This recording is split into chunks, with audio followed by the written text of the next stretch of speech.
एक नाही, दोन नाही, तीन नाही, पूर्ण 10 वर्ष. हो, पूर्ण 10 वर्ष एकच चूक आपण पुन्हा पुन्हा करतो आणि कदाचित तुम्हीही करत असाल. I was waiting but not growing. Dreams होते पण मीच स्लोईंग. आज मी तुम्हाला माझी रिअल स्टोरी सांगणार आहे.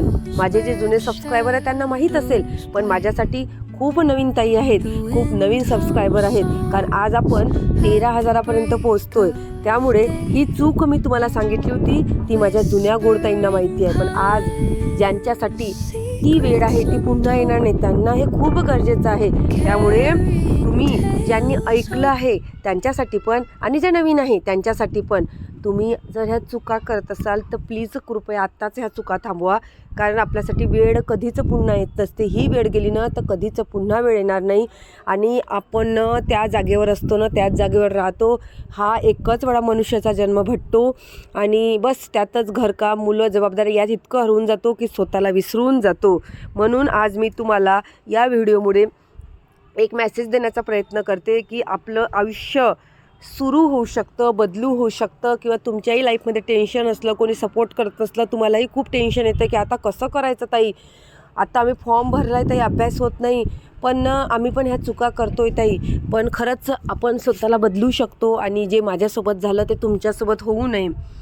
बघा, मी खूप शिकले, ड्रीम्स होते, मलाही टीचर बनायचं होतं. खरंच ना, मला टीचर बनायचं होतं, मला काहीतरी करून दाखवायचं होतं, कारण अभ्यासात हुशारच होते मी अगोदरपासनं.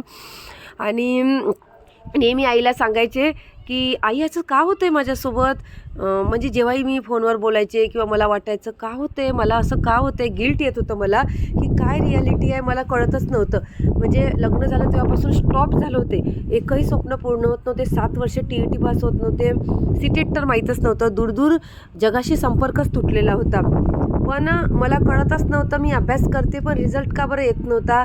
आणि नंतर स्वतःसोबत मला कोणी काही बोललं किंवा कोणी काही बघितलं किंवा मग कोणी काही म्हटलं तू बोल थोडीशी, तर कॉन्फिडन्स लेवल पूर्ण झिरो झालेला होता.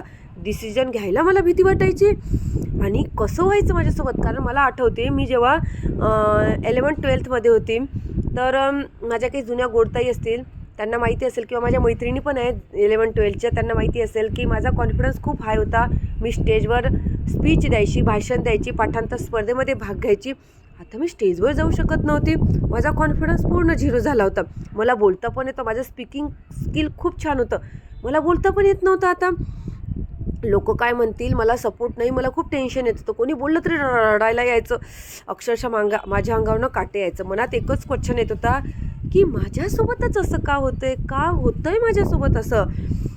पण खरंच रिॲलिटी मी तुम्हाला सांगते, खरंच सांगते, मला एक दिवस व्हिडिओ दिसला यूट्यूबवर BK शिवानी यांचा. खरंच तुम्हाला सांगते, माझ्या अभ्यासात चूक नव्हती, मी TET देत होते त्यात चूक नव्हती, मी स्वतःला शोधलंच नाही, जसं चाललं आहे तसं चालत होते. आणि चूक माझ्या थिंकिंगमध्ये होती हे कळायला लागलं. Negative thinking, self doubt, over thinking, स्वतःपेक्षा इतरांचा जास्त विचार करायची. हे सगळं माझं एनर्जी आतून खात होतं. आणि जसं एखादं झाड, त्याला जर आपण त्या झाडाला सांगितलं तू वाढणारच नाही, किंवा आपल्या मुलांना म्हटलं तू ढब्बच आहे, तुला काही येतच नाही, तू झिरोच आहे, त्याच्या मनावर तसंच होते. आपण त्यांना तू बदमाशच आहे, तुला काहीच येत नाही, छे माझ्यासोबतच असं होते. झालं, इथूनच युनिवर्सला संदेश पोहोचतो आणि आपण तसंच होत जातो, आणखी कॉन्फिडन्स आपला 0 होत जातो.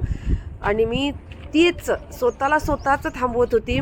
आणि एक दिवस मग मला तो व्हिडिओ दिसला आणि मग माझ्या माइंडमध्येच कळलं मला की आपणच आपलं घर बनवत असतो आणि आपणच आपली पॉझिटिव्ह थिंकिंगमुळे स्वतःला बदलू शकतो. वेळ लागतो, सोपं नाही आहे बरं, पण खरंच यात खूप शक्ती आहे.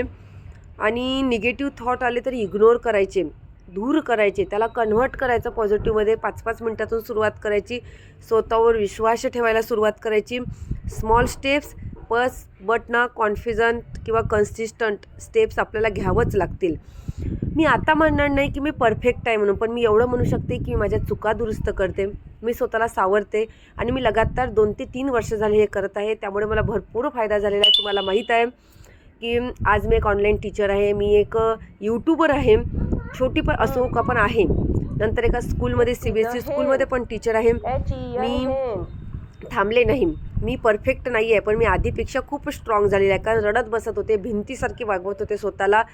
आणि कॉन्फिडन्स झिरो होतो तोच आता कॉन्फिडन्स 50% आलेला आहे.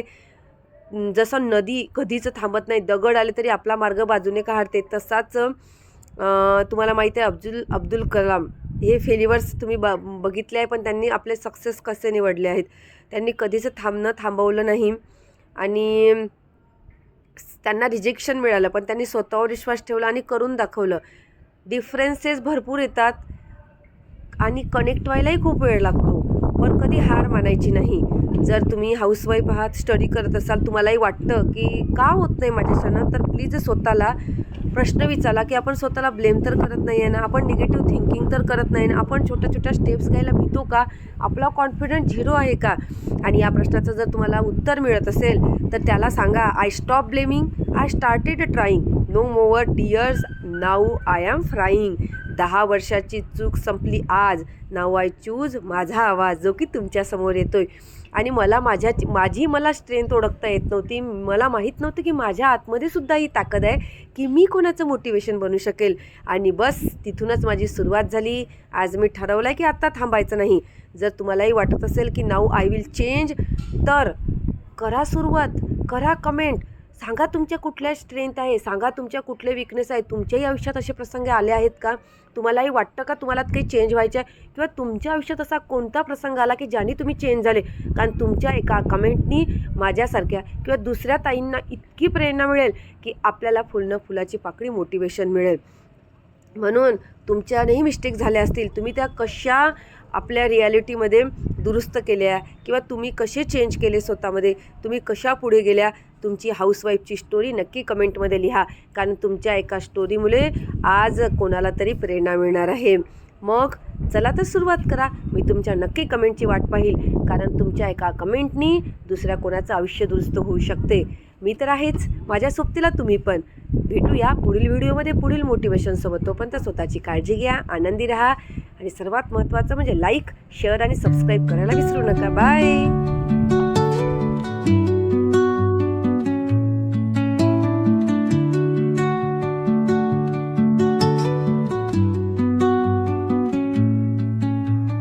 Under the